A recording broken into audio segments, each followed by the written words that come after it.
ఈ ప్రపంచంలో ఎన్నో గ్రామాలు ఉంటాయి. కానీ ఈ గ్రామం ఒక్కటే ఇక్కడ మనుషుల కన్నా కూడా పాములే ఎక్కువ అంట. మీలో ఎవరైనా పామును చూస్తే భయంతో పరిగెత్తిపోతారు కదూ. కానీ ఒక గ్రామం ఉంది ఈ భూమి మీద. అక్కడ పాములతో పిల్లలు ఆడుకుంటారు. పెద్దలు వాటికి పాలు పెడతారు. గుడిలో పాముల్ని పూజిస్తారు. ఇది కేవలం ఒక కథ కాదు, నిజం. ఇక్కడ పాములు కుటుంబ సభ్యుల్లా ఉంటాయి. పిల్లలు పాములతో పాఠశాలకు వెళ్తారు. పాములు ఇంట్లో తిరుగుతూ ఉంటాయి. ఇక్కడ నామం శివుడి మీద, నమ్మకం నాగుల మీద. పాము కాటేస్తే హాస్పిటల్ కాదు, ఆలయానికి తీసుకువెళ్తారు. ఈ గ్రామంలో పాము కాటు మృత్యువు కాదు, అనుగ్రహం. ఇక్కడ పాము చూసి భయపడరు, పూజిస్తారు. ఇది శివుని ఆశీర్వాదమా లేక ఈ గ్రామం వెనుక ఉన్న ఆగమ్యమైన శక్తుల రహస్యమా? ఈ రోజు మనం చూసేదే భారతదేశంలోని ఒక తక్కువగా తెలిసిన గ్రామం. ఇక్కడ పాములు మనుషులు కలిసి జీవించే జీవన రహస్యం. ఇది కేవలం విలేజ్ విజిట్ కాదండి, ఒక తాంత్రిక మిస్టరీ, ఒక జీవన తత్వం, ఒక భక్తి పరంపర. ఈ వీడియోని స్కిప్ చేయకుండా చివరి వరకు చూడండి. వీడియో నచ్చితే మన ఛానల్ సబ్స్క్రైబ్ చేయండి, లైక్ అండ్ షేర్ కూడా చేయండి. Please support us. Welcome to the channel సరదాగా కాసేపు. అదే మన మహారాష్ట్రలోని సోలాపూర్ జిల్లాలో పూణే నుండి 200 కిలోమీటర్ల దూరంలో షట్పాల్ అనే గ్రామం ఉంది. దీనిని విలేజ్ ఆఫ్ సర్పస్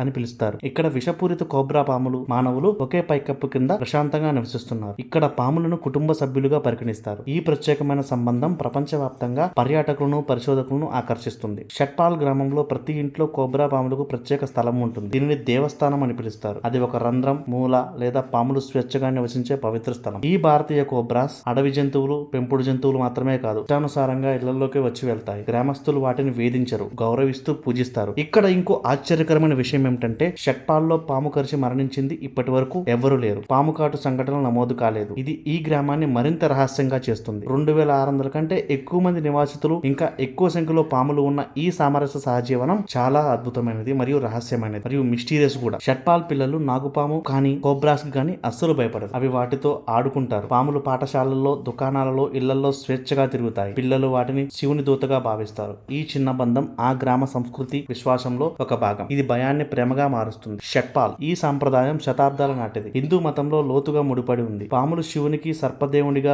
చిహ్నంగా భావిస్తారు. ఆ గ్రామంలో నాగపంచమి నాడు ఒక ప్రత్యేక పండుగ జరుగుతుంది. అక్కడ పాములను పూజిస్తారు. ప్రజలు పాలు, గుడ్లు, ప్రసాదం సమర్పించి ఆశీర్వాదం కోరుకుంటారు. అంతేకాదు ఆ గ్రామంలో పాములను పట్టుకోవడం నిషేధం. పాములు పూర్తిగా స్వేచ్ఛగా ఉండి తమకు నచ్చిన విధంగా తిరుగుతాయి. ఈ సాంప్రదాయం ఆధ్యాత్మికమైనది. పాములను బోనుల్లో ఉంచే బదులు ప్రజలు వాటిని తమ ఇళ్లలో అతిథులుగా స్వాగతిస్తారు. ఈ స్వేచ్ఛ పాములు మానవుల మధ్య సంబంధాన్ని బలపరుస్తుంది. నాగపంచమి నాడు మహిళలు ఉపవాసం ఉండి పాములతో రంగోలీ వేసి మట్టి దీపాలను వెలిగించి తమ కుటుంబ శ్రేయస్సు కోసం ప్రార్థిస్తారు. పాములను అదృష్టం, రక్షణకు చిహ్నంగా భావిస్తారు. పాములు రావడం దేవుని వరమని గ్రామస్తులు నమ్ముతారు. షట్పాల్ గ్రామం వన్యప్రాణుల సంరక్షణకు ఒక ప్రత్యేకమైన ఉదాహరణ. ఎటువంటి ఆధునిక లేదా అభయారణ్యం లేకుండా గ్రామస్తులు కోబ్రా వంటి పాములను ప్రమాదకరమైన జీవులతో సహజీవనం చేస్తున్నారు. ఇది ప్రకృతి, మానవుల మధ్య సమతుల్యతకు చిహ్నం. ఇది నేటి కాలంలో ఒక పెద్ద పాఠం నేర్పుతుంది. షట్పాల్లోని సిద్ధేశ్వర్ ఆలయం పాములతో ముడిపడి ఉన్న ఒక ప్రత్యేక ప్రదేశం. 1974 సంవత్సరంలో మహారాష్ట్ర గెజిటర్లలో నమోదు చేయబడినట్లుగా 1000 మంది పాముకాటు బాధితులకు ఆలయంలో చికిత్స అందించింది. అయితే